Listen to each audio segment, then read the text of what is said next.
हाँ यार, ये है क्वेश्चन नंबर 6 है ना, कि बैलेंस ऑफ बैंक अकाउंट। खैर वही एक ही तरीका है ना, बैंक लेजर और इधर बैंक स्टेटमेंट।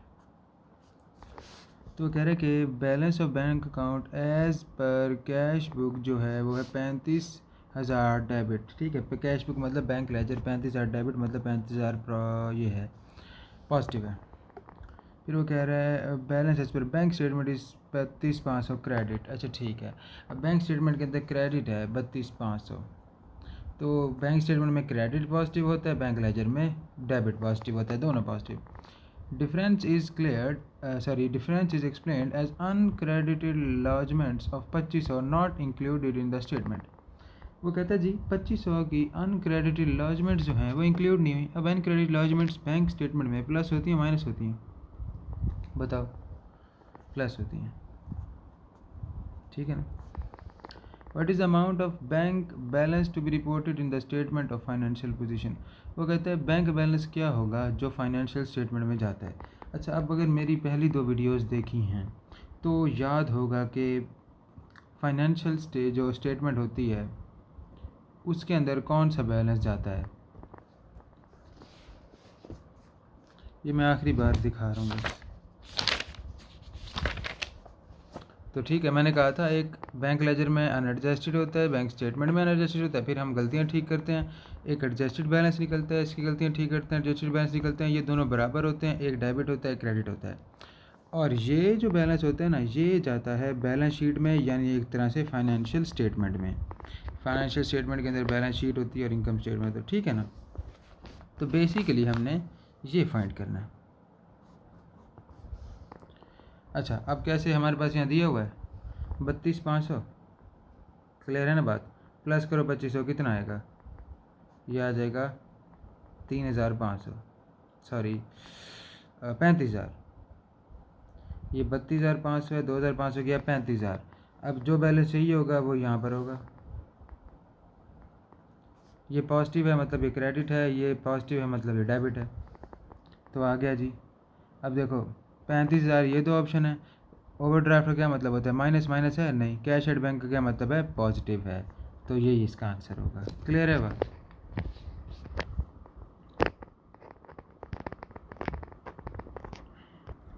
फिर वो कह रहा है business is in process of reconciling it's cash book with the bank statement and which of the following item requires entry in the cash book. तो वो कहते हैं कैश बुक में किसकी एंट्री होगी। सर्विस चार्जेस हमें पता है कि कैश बुक में इनकी बैंक लेजर में एंट्री होती है। कहते हैं deposits credited by the bank after the date of bank statement. तो ये क्या सीन है, ये वो अनप्रेजेंटेड चेक और अनक्रेडिट लॉजमेंट वाला सीन है। Cheque of another account erroneously credited by the bank, bank ने गलती से एक अकाउंट को क्रेडिट कर दिया। देखो ये बैंक की गलती है ना, हमारी तो नहीं है ना। तो हम क्यों बैंक लेजर में ठीक करें इसको, हम क्यों इसको कैश बुक किट में ठीक करें, हम ये तो बैंक स्टेटमेंट में ठीक होगी, बैंक की गलती है। चेक्स प्रेजेंटेड बाय सप्लायर, ये वो है, या अनप्रेजेंटेड चेक हैं, ये भी हमें पता है कि बैंक स्टेटमेंट में ठीक होते हैं। तो सिर्फ एक ये बैंक सर्विस चार्जेस हैं जिनको हम बैंक लेजर में ठीक करते होते हैं। तो ये इसका आंसर है। उसके बाद देखो, फिर से ऐसे ही सीन करना पड़ेगा मैं, बैंक लेजर और बैंक स्टेटमेंट।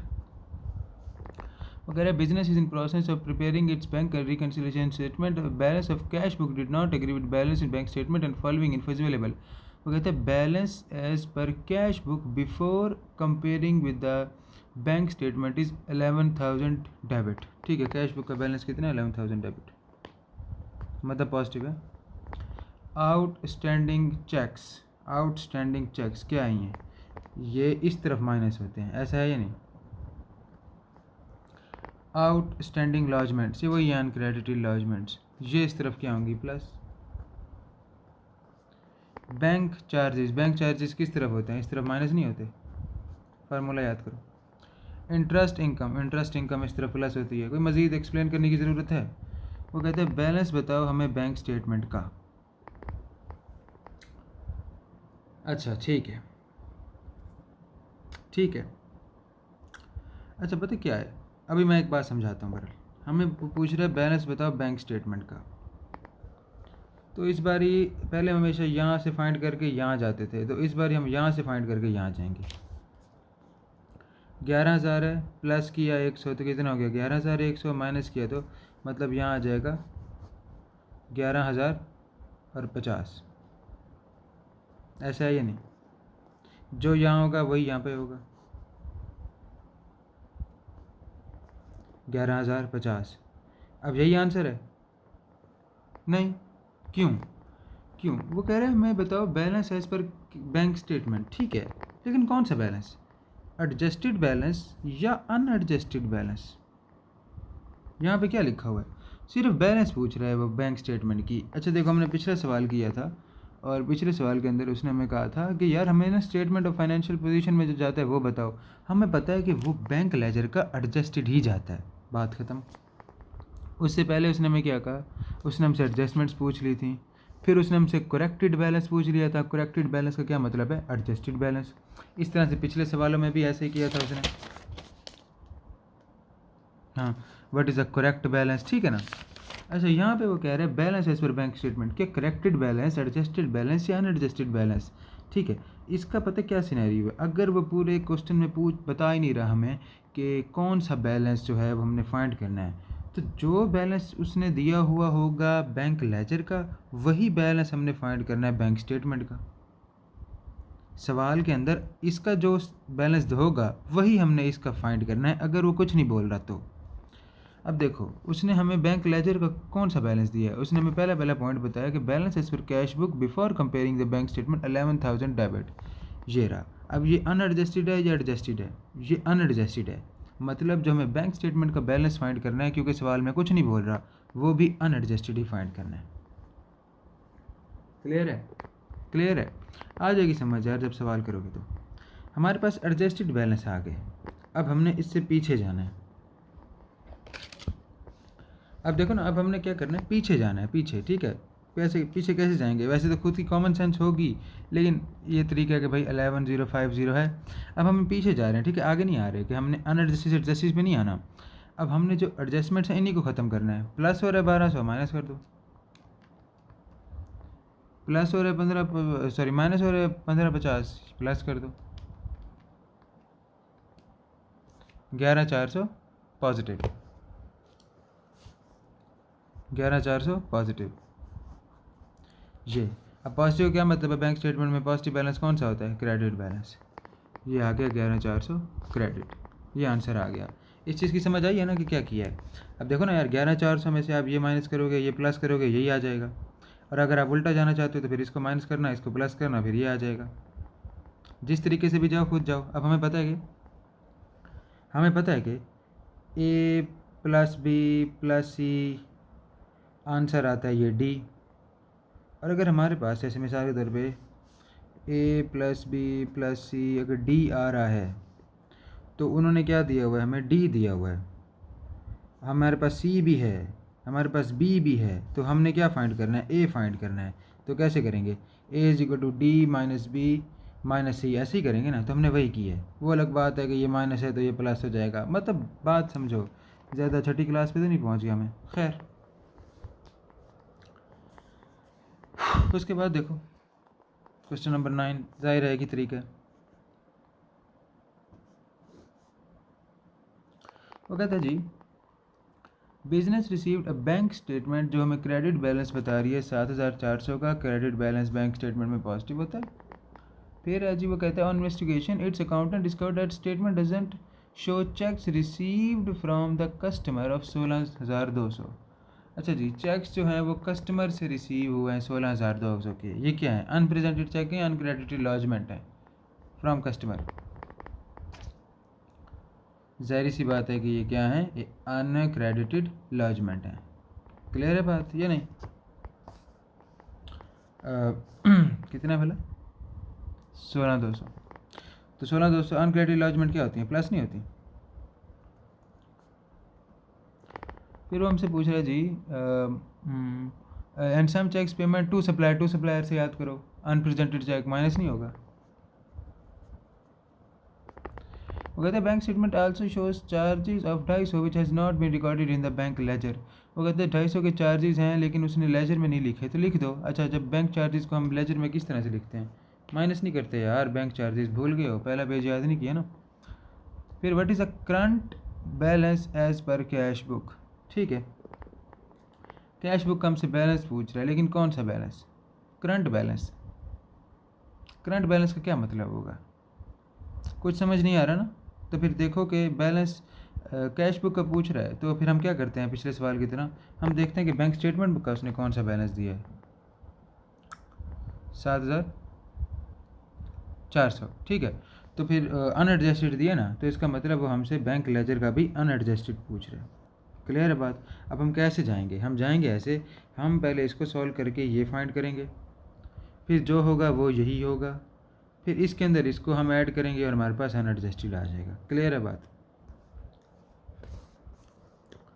7,400 और 16,200 और माइनस 18,500, तो ये आ गया 5100 पॉजिटिव में, यानी 5100 यहाँ पर भी।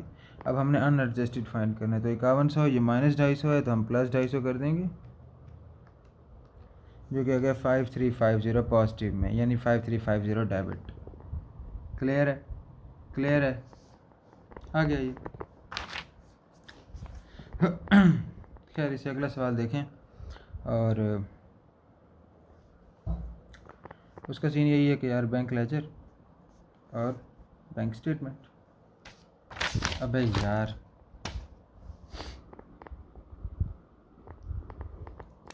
अच्छा जी, तो हमारे पास सवाल है कि following information has been collected from the book of Murtaza at okay balance as per cash book, उसने हमें दे दिया 15,000 डेबिट।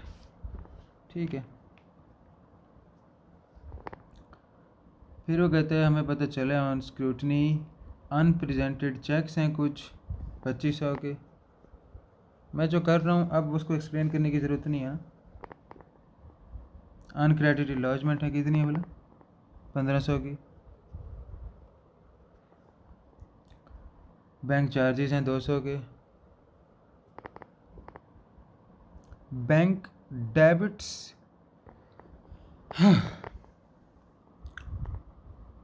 बैंक क्या करता है जी? डेबिट कर देता है बैंक इंटरेस्ट 120 को instead of 150, and no amount was recorded in the cash book of Murtaza. अब देखो यहीं पे हो ना, थोड़ा सीन होगा कि अब बैंक ने जो डेबिट किया है बैंक इंटरेस्ट, सबसे पहली बात बैंक स्टेटमेंट में डेबिट का मतलब क्या है? माइनस। इतना तो समझ रहे हो, मतलब बैंक ने माइनस किया है। ठीक है, बैंक ने 120 माइनस किया, लेकिन करना 150 माइनस था। सबसे पहली गलती तो बैंक ने की है, मतलब बैंक ने 150 रुपये काटने थे, बैंक ने कितने काटे हैं? 120। अब एक बंदे ने 150 काटने थे, 120 काटे हैं, तो वो ठीक कैसे करे? वो 30 रुपये काट ना ले, ये नहीं, या यूँ बोल दो या यूँ बोल दो, डेबिट कम किया था तो हमने 30 डेबिट कर दिया, जैसा सही लगे। फिर है जी, no amount was recorded in the cash book of Murtaza. भाई कैश बुक में तो वो करना पड़ेगा, एक गलती तो बैंक ने की, और फिर हमारे बिजनेस ने क्या गलती की उसके बारे में कुछ लिखा ही नहीं। अब हम कैसे लिखें कि अब 120 नहीं लिखना, क्योंकि ये तो गलती थी, ये बैंक ने ठीक कर दी, हमारा 150 कटेगा चार्ज में से। ठीक है, अब आप सोच रहे हो कि यार बैंक चार्ज तो करता ही बैंक लेजर से है, 30 रुपये यूँ क्यों काटे?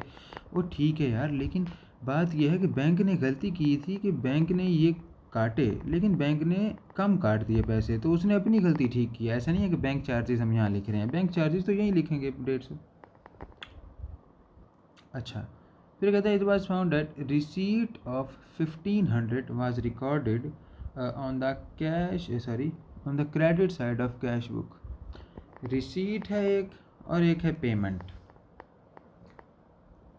इन दोनों का मतलब भी समझो। पेमेंट क्या हो सकती है? जब हम किसी दूसरे को पेमेंट करते हैं, और रिसीट होती है जब हमें कोई पैसे देता है, या इन दोनों का यही मतलब है बेसिकली। ये तो समझ आती है ना पेमेंट की और इसकी। रिसीट ऑफ 1500 मतलब 1500 रुपये हमें कोई दे रहा है, और पेमेंट ऑफ 1200 का मतलब है कि हम किसी को पेमेंट कर रहे हैं। नहीं है ये बात समझ? क्लियर है ना? थोड़ा सा सिर्फ दिमाग पे जोर डालो, क्योंकि मसला यहाँ पे सिर्फ डेबिट क्रेडिट का है और कुछ भी नहीं है। क्यों? क्योंकि जब हम पैसे ले रहे होंगे तो वो चीज़ डेबिट हो रही होगी, दे रहे होंगे तो पैसे क्रेडिट हो रहे होंगे, मतलब सीन यही है।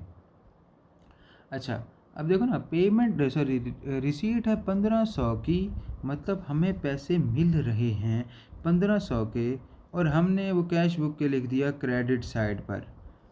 वैसे आम तौर पे आपको लग ही नहीं रहा होगा यार ये गलती क्या है, इसमें तो गलती नज़र नहीं आ रही, लेकिन गलती है।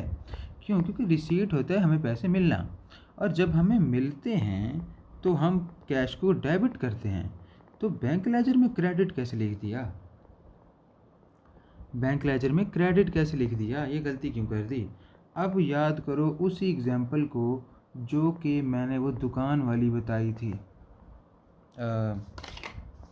ये वाली। एक चीज़ डेबिट करनी थी वो क्रेडिट कर दी, पैसे लेने थे दे दिए, ठीक है। दुकान वाले से 1000 रुपये लेने थे, अब्बू ने कहा था, और 1000 रुपये दुकान वाले को दे के आ गए। तो अब जब जाओगे दुकान वाले से लेने तो कितने लोगे? 2000, ठीक है। लेकिन अगर आप दुकान वाले से 1000 रुपये लेने गए होते और आप उससे ना कुछ लेते ना कुछ देते और फिर वापस दोबारा जाते, तब कितने लेते? 1000। यही फ़र्क है, जब हमने एक चीज़ रिकॉर्ड नहीं की होती तो अलग चीज़ है, लेकिन एक चीज़ डेबिट करनी थी उसे क्रेडिट कर दिया, ये उलट है बिल्कुल, ठीक है। मतलब एक चीज़ प्लस करनी थी, जहाँ 1000 में 200 जमा होकर 1200 होना था, वहाँ 1000 का 800 बन जाएगा। समझ आ रही है ना बात की? तो जब 1500 डेबिट होना चाहिए था वो 1500 क्रेडिट हो रहा है, लिहाजा 1500 को सबसे पहले आप एक बारी प्लस करोगे ताकि वो ज़ीरो हो जाए, फिर प्लस करोगे ताकि वो जो हमने डेबिट करना था वो हो जाए। मेरे ख्याल से यार इसको मज़ीद एक्सप्लेन करने की ज़रूरत नहीं है, ठीक है। नहीं होनी चाहिए यार, पिछले सवाल में मैंने सही से समझाया है। अच्छा, फिर एक और बात वो बोल रहे हो, पेमेंट, पेमेंट का मतलब जो हम पे करता है बिज़नेस 1200 की। अब जब कैश जाता है यार वो तो क्रेडिट होता है ना, वो तो डेबिट साइड पे क्यों लिख दिया है? मतलब एक चीज़ क्रेडिट करनी थी वो डेबिट कर दी है। अब मैं उसको कह दूँ कि मैं 2 बार इसको क्रेडिट कर दूँ, ताकि एक बार क्रेडिट करूँगा वो ज़ीरो हो जाएगी डेबिट, ठीक है, और अगली बार क्रेडिट करूँगा क्योंकि करना है। समझो, अगर मैं कह दूँ यार मेरे पास ना 1000 रुपये हैं, चलो 1000 नहीं 10,000 कर लेते हैं, और ना मैंने 1200 रुपये करने थे क्रेडिट, मैंने पेमेंट करनी थी, तो कितने बच जाते ये? इसमें से 1200 निकालो तो ये बच जाता 8800, ये मेरे पास बच जाता बैलेंस, ठीक है। लेकिन मैंने कर दिया डेबिट, मतलब मैंने कर दिया प्लस 10,000 में, और जब मैंने प्लस किया तो अब मेरे पास बैलेंस क्या आ रहा है? 11,200। मतलब आना कितना चाहिए था? ये आ कितना रहा है? ये।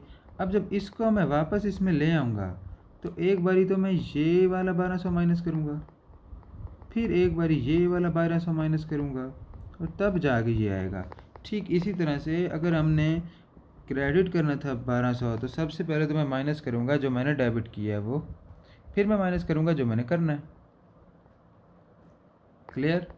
वो कहते हैं what is the corrected cash book balance, ये करेक्टेड कैश बुक बैलेंस, ठीक है। ये कितना होगा?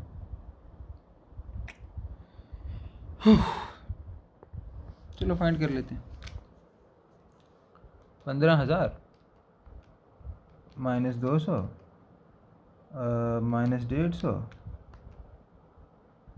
प्लस 1500, फिर प्लस 1500, फिर माइनस 1200, फिर माइनस 1200, और ये आ गया 15,200। मैं इसको यहाँ लिख दूँ, यहाँ पर 15,250 ये आया बेसिकली, जगह नहीं है तो ये आ गया, पॉजिटिव है तो ये डेबिट बैलेंस होगा बैंक लेजर का। भाई इसका इसका इसका कोई काम ही नहीं था पूरे सवाल में, ये तो बस ऐसे ही कर रहे थे वो, ठीक है। ये आ गया डेबिट बैलेंस। अब आप लोग कह रहे होगे यार हम तो यहाँ से निकालते थे ये, फिर वो वाला होता था ये, और अनएडजस्टेड कहाँ है इसका, ठीक है ना, समझ रहे हो ना बात को, ये तो सिर्फ एडजस्टमेंट्स हैं। तो ये आ गया डेबिट। क्लियर हुआ या नहीं? हो जाना चाहिए था, हो जाना चाहिए था। आखिरी मतलब अभी शुरू वालों में से थोड़ा आखिरी टाइप फील आ रही है कि ये है सॉल्व करने वाला।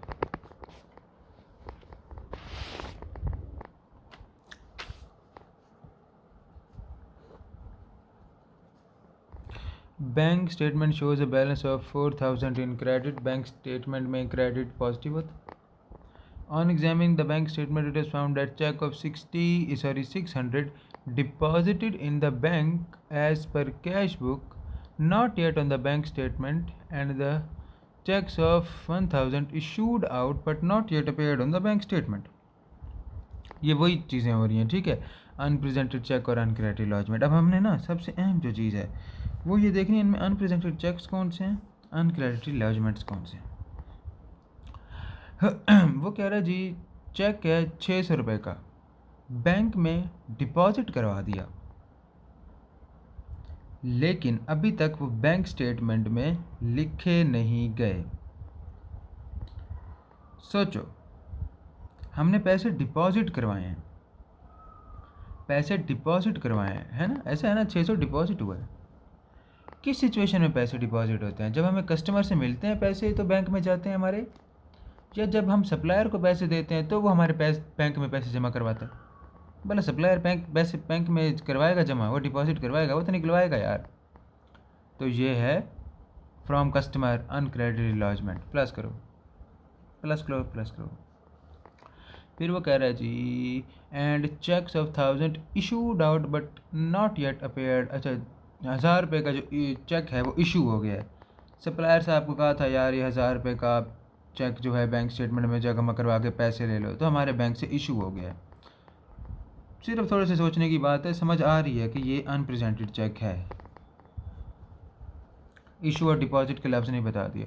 Furthermore the cash book shows deposit interest received of 100 but this is not yet on the statement। वो कह रहा है जी कैश बुक हमें ये बात बताती है कि जो हमें इंटरेस्ट मिला है वो 100 रुपये है, लेकिन ये बात बैंक स्टेटमेंट के अंदर नहीं बताई गई। मेरे ख्याल से नहीं बतानी चाहिए ना, क्योंकि वो तो काम ठीक ही इसमें होता है।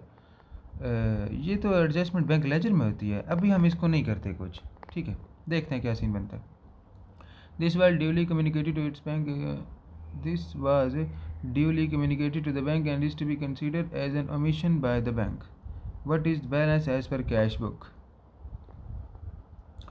वो ये कह रहा है कि हमने बाद में बैंक से बात की और बैंक ने जो है इसको ओमिट कर दिया अपनी बैंक स्टेटमेंट के अंदर। मतलब बैंक स्टेटमेंट के अंदर इस चीज़ का कोई भी काम नहीं है।